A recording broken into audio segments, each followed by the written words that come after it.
From inside the Banner offices along the Inner Harbor, it is the Banner Baseball Show. Paul Mancano and co-host John Meoli, our second show co-hosting this show. John, you've just discovered that this show has an expletive tag, so you can throw out whatever kind of curse words you want. Are you going to? Yeah. Are you going to take advantage of that? About the F word. Fun. That's going to be fun. Fun. That is going to be fun. That's going to be fun. The F word is FIP on this podcast. Yeah. XFIP. Yeah. Explicit tab. Yeah. It's for XFIP. Expected stats. We won't be throwing out XFIP on this podcast, but we are going to be talking about the Orioles' new addition to the bullpen. Andrew Kittredge will project the bullpen as it stands now for opening day, and then we'll talk about an interesting deal that fell through with a reliever, Jeff Hoffman, what that could have meant for the Orioles. And finally, we'll touch on the Orioles' new class of international free agents that does not include Roki Sasaki. John, what a bummer that the Orioles do not land perhaps the biggest prize in free agency, at least among starting pitchers. He was going to be available to all 30 teams for a low, low price because they could have just fit him into their international signing bonus money. But the Orioles were not a finalist for Roki Sasaki. It's the Dodgers, the Padres, and the Blue Jays, who are always the third banana in every free agent conversation, I feel like. Yeah. I feel like this is, we've heard about it directly from Corbin Burns yesterday. I think there's been some other cases, but like you can have as much of as much money as you want, as much desire to sign someone, as much of a reason that someone would want to sign with you, but like if they don't want to be in Baltimore, like they're not going to sign in Baltimore. Yeah. Like that's kind of what happened here. Yeah. The Orioles just were probably never, we never heard them really connected to Roki Sasaki, and it just, is ships passing in the night. Yeah, sad. They can just develop their own Roki Sasaki. Exactly. Yeah, they're maybe Brandon Young is the next Roki Sasaki. Yeah, Nestor Herman. Who knows? Let's talk about Andrew Kittredge because he is about 12 years older than Roki Sasaki. I think he's entering his age 35 season, and he is a veteran reliever that the Orioles inked to a $9 million 1-year contract that includes a $1 million buyout for 2026 with a $9 million team option. So he's guaranteed $10 million, and the Orioles could have him under contract for 2 years, $18 million, if they pick up that team option. I kind of see this as another piece in the trend of Orioles liking to sign these guys to 1+1 deals. I mean, Craig Kimbrell was a 1+1. He had to trade a team option at the end of that. Jose Iglesias had a team option. Jordan Lyles had a team option at the end of that. Trey Mancini had a team option at the end of his contract. So the Orioles like to make those kind of moves. He comes to the Orioles after 7 years with Tampa Bay, 1 year with St. Louis. Really had a breakout season in 2021 when he had an all-star campaign. 2022 and 2023 kind of marred by injury, had Tommy John surgery. But last year with the Cardinals, he was very effective. 70 2/3 innings pitched, which is a lot for a guy who was 34 years old last year. 2.80 ERA, over 8.5 strikeouts per 9, 100th percentile according to StatCast in chase rate, 39%. So he's getting a lot of swings and misses outside the zone.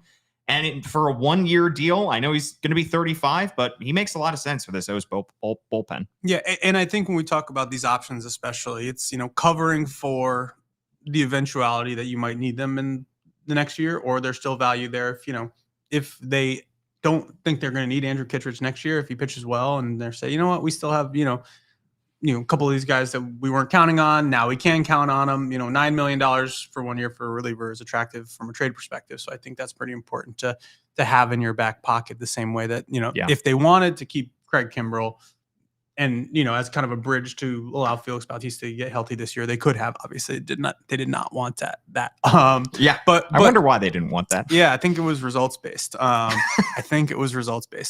wonder at this point, part of the reason I thought that they didn't bring back Jacob Webb and Danny Coulomb was because of the amount of unoptionable relievers they were going to end up having. This is going to make the bullpen a little less flexible than it would have been, but it makes it a lot better. I talked to somebody who's with the Cardinals, who basically said one of the better guys they've had in their clubhouse in a long time is going to lead by example, take the ball whenever you want to. It's what this bullpen, not when I say it needs it, it's not because it's lacking it, but that is the type of quality that, they were a little bit short on at times last year. There wasn't a healthy group. There wasn't always everybody firing at once.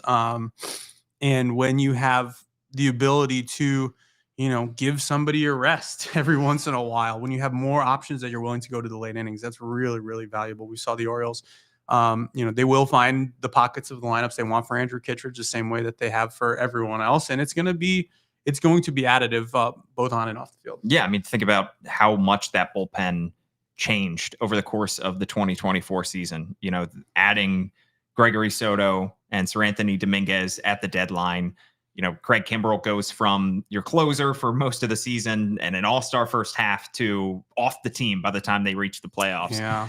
And that's partly also why I like this deal more than the Kimbrell deal from last year, because Kimbrell signed that 1 year, $13 million deal with the O's last year at the same age, entering his age 35 season.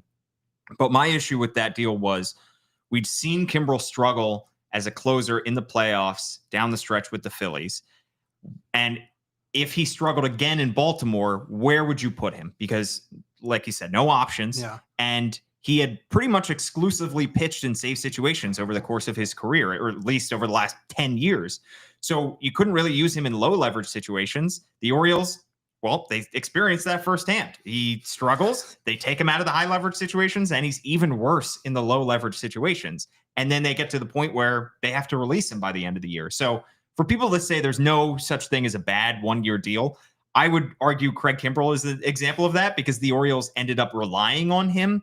Obviously, it's great that they got to move on from him without having to pay him any money beyond that. But they spent 1 year on Craig Kimbrell, and sure, he was fine for the first half, but him being as bad as he was down the stretch was sort of debilitating for this team, because they had to take him out of the closer role. And then it was a constant problem of, when is Brandon Hyde going to use him? How often is he going to use him? And it just became just a headache for the team. And this is a guy in Andrew Kittredge that you can use in pretty much any inning from the sixth onward. He pitched once in the sixth inning last year, a lot in the seventh, a lot in the eighth, and a little bit in the ninth. And I think as we talk about who is going to pitch, Craig Kimbrell falling apart was bad because it meant somebody that would have been pitching in those setup roles was pitching in the ninth. And it meant somebody who was, would have been pitching in a middle relief role was pitching in setup roles. And it just trickles down where, like, we've seen, even when this team was really, really bad, like, they would use their good relievers when they were winning, and they would not use their good relievers when they were not winning. That meant that in the fifth inning of a game that might have been a little close, they would bring in somebody who was not good, and they would go from losing by 2 runs to losing by 6 runs, and then the game's over. Yeah. There was a really long stretch of time last year when the Orioles didn't come back to win games. I think it was like months at one point where they didn't turn around. Yeah.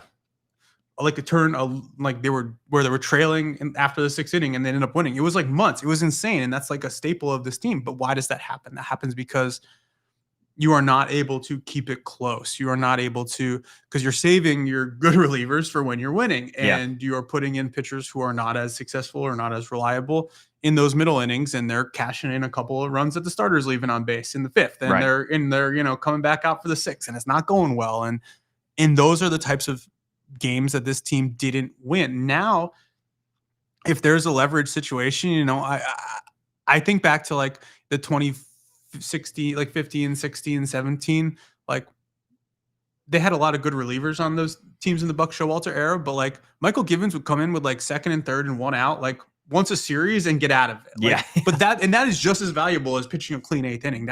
That's more valuable in some cases. The Orioles didn't really have that, and there's just going to be a lot of options for getting out of those middle inning jams, and that's going to allow whatever happens at the back end to happen. Yeah, I'm glad you mentioned Michael Givens, because he was a guy that Mike Elias re-signed. He was traded away by Mike Elias, and then Elias brought him back in on a 1-year contract, and it didn't work out. And Elias has yet to hit on a free agent reliever, at least, that you could call the hitting on Craig Kimbrell for the first half fine. But the Craig Kimbrell contract, the Michael Givens contract, neither of those worked out. So you hope that this is the one that breaks that streak, because trading for relievers, Michael Elias has been awesome at. I mean, he traded for Sir Anthony Dominguez, Gregory Soto. Both those guys were good down the stretch after Soto struggled for the first week and a half, and then he kind of figured it out. Yeah. He acquired Yennier Cano in the Jorge Lopez trade. Danny Coulombe came over in a trade shortly before opening day. So he's good at acquiring relievers other ways. He just has yet to go out and sign a free agent reliever that's worked out. Yeah, and both those, the free agents that we're talking about, and even like Nate Karns to an extent, but the first of these, Nate Karns, way back in the day, like these are guys who you felt like were close to the end, or like we're coming off something significant that you're wondering whether they're going to be good physically, not good results wise, but like to be good results wise, you need to be good physically. I don't think there's really that issue with Andrew Kittredge that I know of. Obviously you had the TJ and you came back strong from that. Like at this point, you count on him as a guy who's got basically a new elbow. Like congrats. Like that's something that you are willing to spend money on if you're the Orioles. Yeah, and they have an upgrade over Jacob Webb. Basically, he fills kind of that spot. Could throw even more innings than Jacob Webb did. He's deadly against righties, 188 average against lefties. Not so great, but that's something that you can work around. Let's project. They have guys for that. They have guys for that. Yeah, let's talk about some of the guys that they have for that, because now this bullpen is really starting to take shape. Felix Bautista, assuming he comes back fully healthy, and there's no reason to believe he won't, it's going to be your closer. Then you have several high leverage guys. Sir Anthony Dominguez pitched well enough second half. I think he's in that category. Andrew Kittredge, you can throw in that category now too. Gregory Soto as a lefty, and Yennier Cano.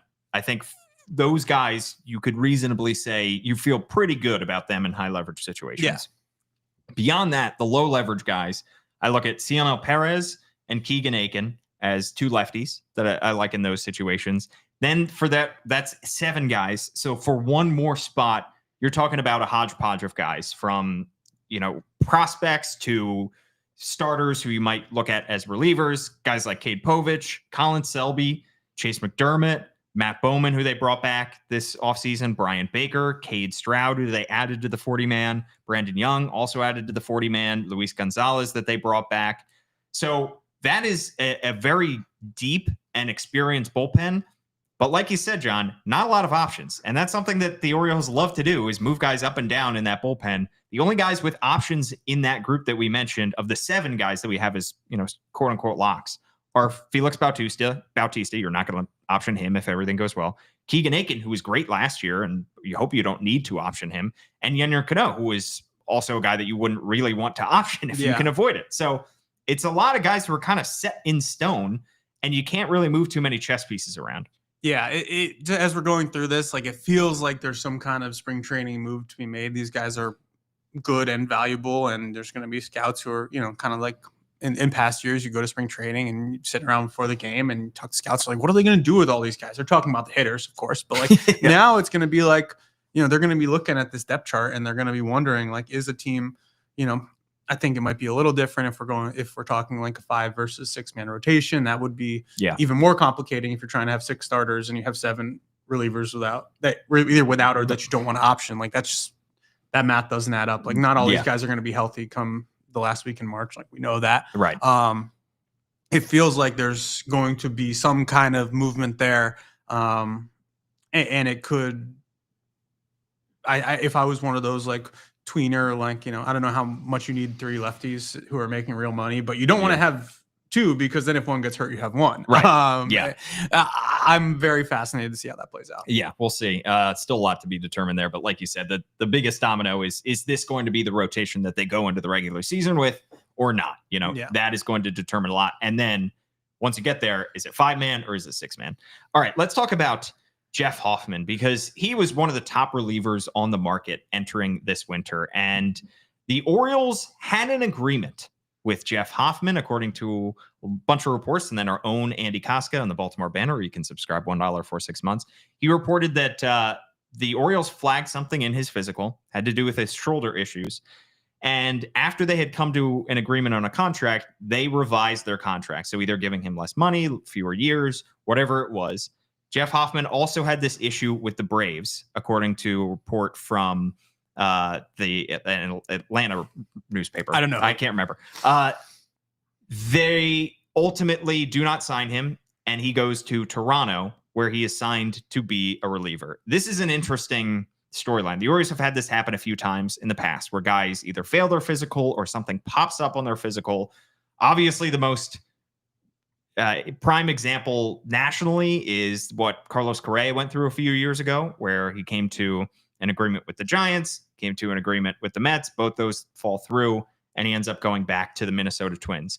The fact that there are two teams, it's not just the Orioles, but also the Braves, leads me to believe, all right, there definitely is something there. Not like there wouldn't be. If a doctor sees it, there's obviously something there. But not one, but two teams were concerned enough to either revise or pull back their contract from their offer to Jeff Hoffman, leads me to believe there really was a serious issue there. Yeah, and I don't know at what age like a pitcher is going to have a clean medical report when it comes to their arm and their shoulder and their elbow. I'm pleasantly surprised almost that like this was not turned into like some kind of like club to beat the Orioles over the head with. Like they, the Grant Balfour thing a couple years ago, like they caught a lot of flack for that. I believe he ended up not being healthy for the duration of the contract he ultimately signed when he did sign. It's a fascinating dynamic because of what it could have meant for just adding like, another versatile weapon to the pitching staff. It shows that the Orioles were going to give a multi-year deal to a pitcher, which is interesting. Yeah. It shows that the free agent of the week section in the newsletter is electric in getting guys signed. Over a 50% hit rate that week. I tried to do it for John Means this week. At the newsletter that you write for the BaltimoreBanner.com. Yes, Inside the Dugout. There it is. It's a pretty fascinating thing. Like I said, I'm glad that it's not just like, oh, there's the Orioles medical staff. The Orioles medical staff is different than it was, and all those things happening. And I think that the fact that this happened to another team probably speaks to like there being, an issue worth noting. Yeah, it is also dark in a darkly humor way. Funny that the Orioles are once again committing to the bit, as you have said, John. Yeah. They have this bit of not signing anybody to guaranteed multi-year deals. The Tyler O'Neill deal was a 3-year deal, and you find out, well, he's could opt out after 1 year. He could. So if Tyler O'Neill opts out, we're still talking about the Orioles not having a multi-year contract guaranteed for anybody. But it's fascinating that the Orioles were willing to go to 3 years, $40 million for a top-tier reliever who was awesome for the Phillies the last 2 years. Remember, he came up with Colorado. He kind of stunk as a starter, was converted to the bullpen, pitched in Cincinnati, was just so-so.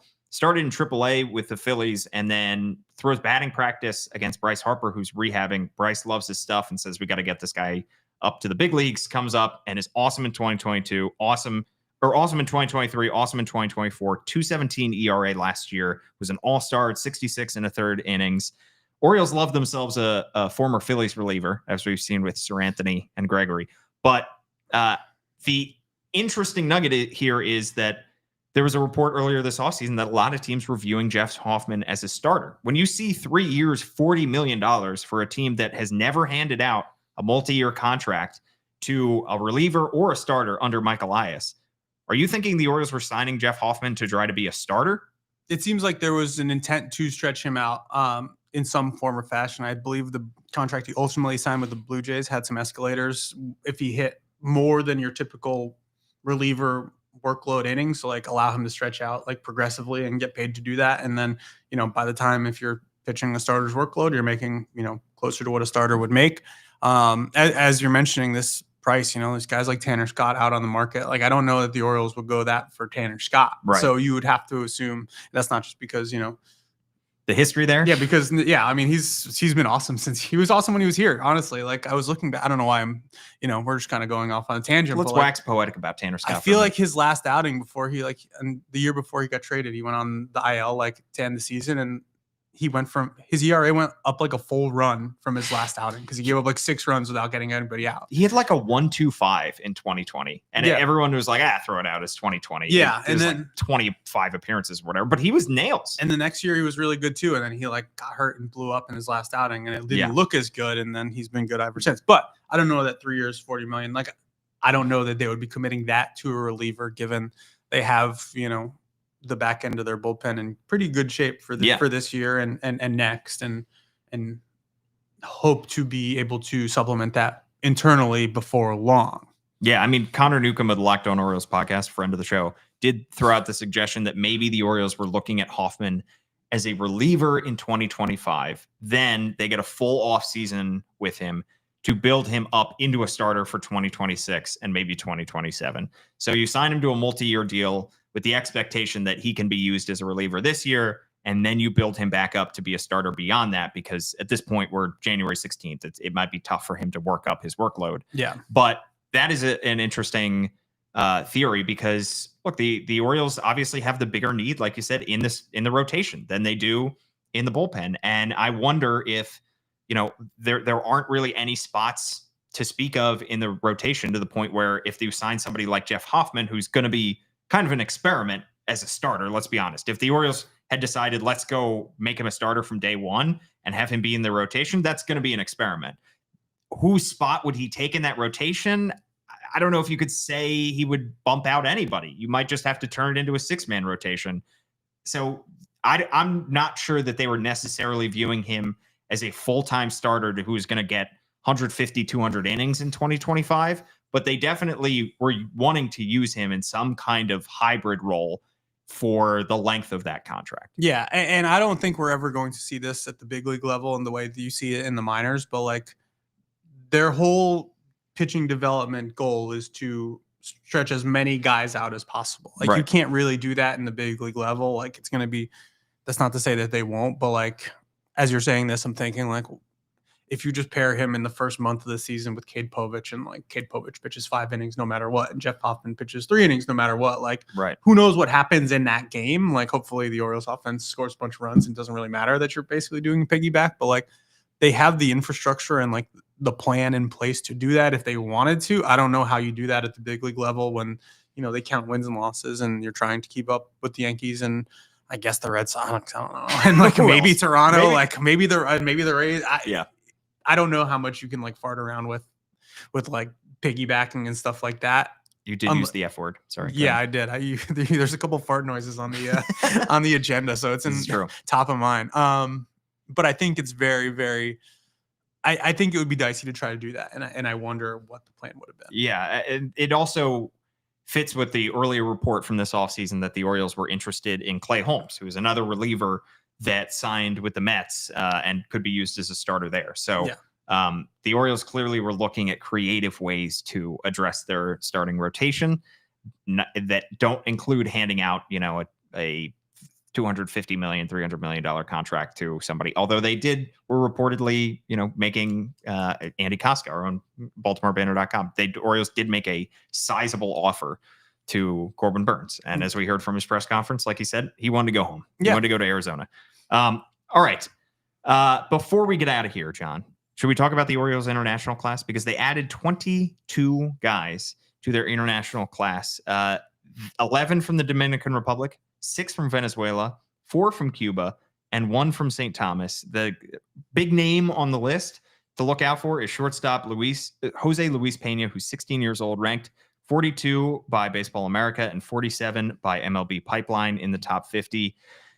The Orioles have bolstered their international department a whole heck of a lot since Kobe Perez joined this organization. And this is just another kind of class to be added to this list that we're already now starting to see the fruits of.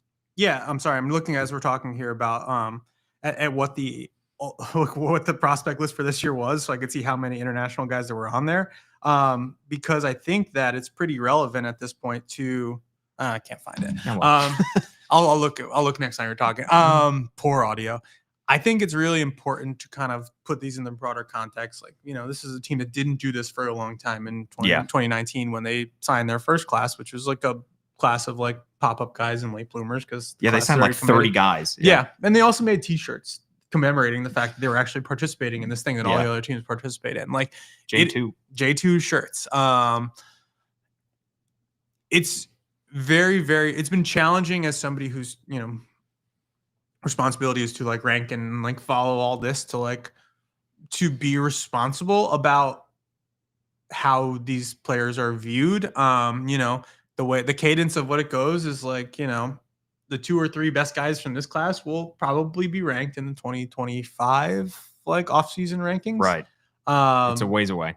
And like the guys who were in that category from past year signing class will have to earn their way back on. And like I told a couple of people in the organization, we're talking about like who should be where. I was like, I want to break this cadence of like, ranking Luis Almeida because he got 7 figures and then like, but then he was not good. And like, Yeah, he hit 200 last year. Yeah. And like now he's not ranked, or like ranking so-and-so because he got this figure. But like, and it's not really appreciative of like how challenging it is, especially without short season ball, to go from, the Dominican complex to the Florida complex to playing 6 months in Delmarva. Like that's really, really proven difficult. I think you can count on one hand the list of guys who have done it well. Samuel Basayo did it. Frederick Bencosme did it.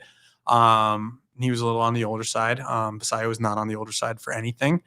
Pitchers, Luis De Leon did it. Keeler Morphe went right from the Dominican to Delmarva this year. It's really challenging to put this all in context, but like these are valuable pieces. The Orioles haven't dealt significantly from their international signees. They used Moses Chase in the Gregory Soto deal, but these are really, really valuable pieces to have. There's a ton of upside involved in this. We were talking about last week, like who would the Padres want? Like they probably want any of these guys if you're talking about like upside and tools and the ability to grow into something special. Tomas Sosa, who's a guy that was kind of a mid-range signee from a couple years ago, like doesn't make a ton of contact in the low minors, but like his like 90th percentile exit velocity was like 107 or 108. Like there's big stuff in these players. And what the challenge is, for an organization and a fan base that got used to like Colton Cowser starting in Delmarva or Aberdeen and ending up in AAA and being in the big leagues the next year, is like it just doesn't take it. And like that's what it's exciting for all these players. This is a huge moment. They've been waiting to sign for 3 years. Some of them have committed for that long, and like it's a big day. And it's also just like it's a snapshot of like, okay, this is when they sign, and like we go from here. Right. And if you hit on them, like we touched on with Samuel Basayo, I mean, now you have a 20-year-old who is in AAA, who is ranked by everybody in the top 10, maybe some in the top 5 in prospects. So you could have a superstar on your hands that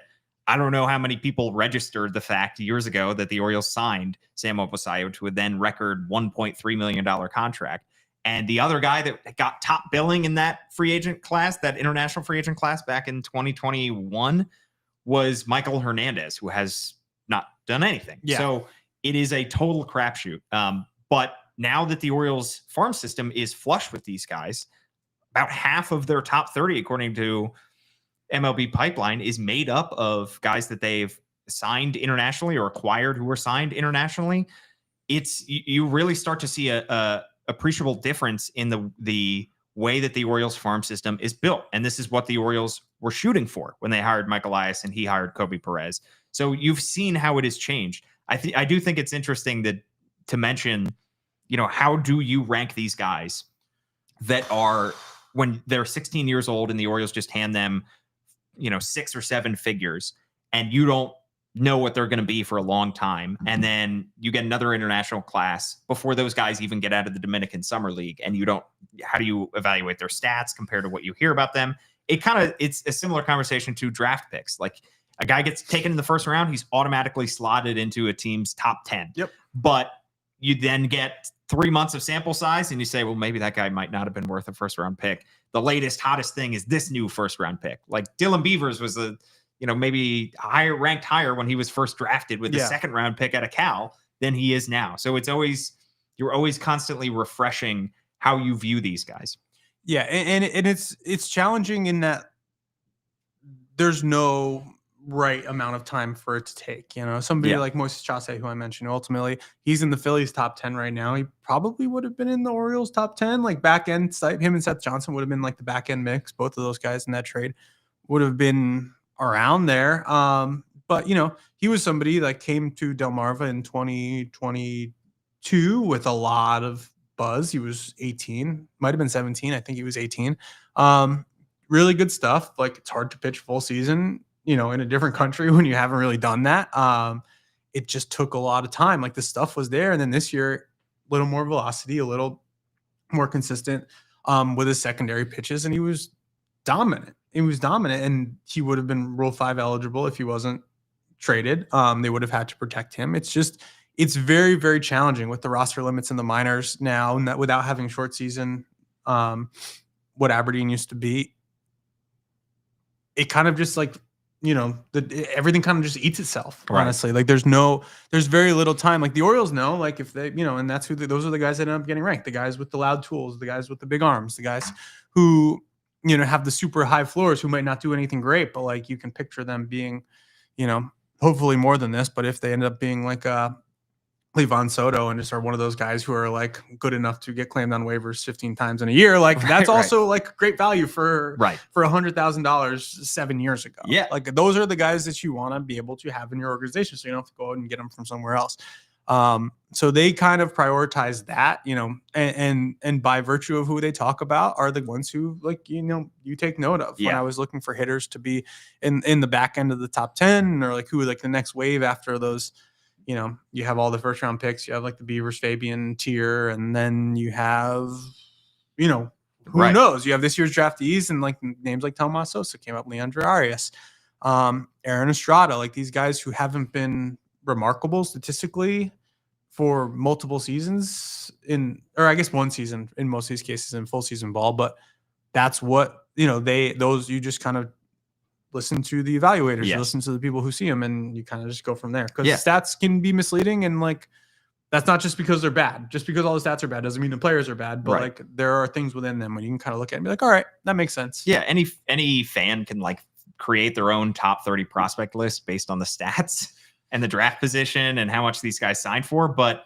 it's the talent evaluators, the scouts, who ultimately know what they're talking about. I mean, that's why, every time we get to speak to Kobe Perez, we ask him, who are you excited for? Because that's his job, is to evaluate these guys. He sees these guys way more often than we do. He sees these guys up close and personal. He knows who these guys are. So talking to him, talking to Anthony Villa, who's director of player development, they get to see firsthand who these guys are. They know what they're talking about. And that doesn't mean they always hit on these guys, but they certainly come into it with way more information than the average fan. And you talk about, the bargains that you can score on this market.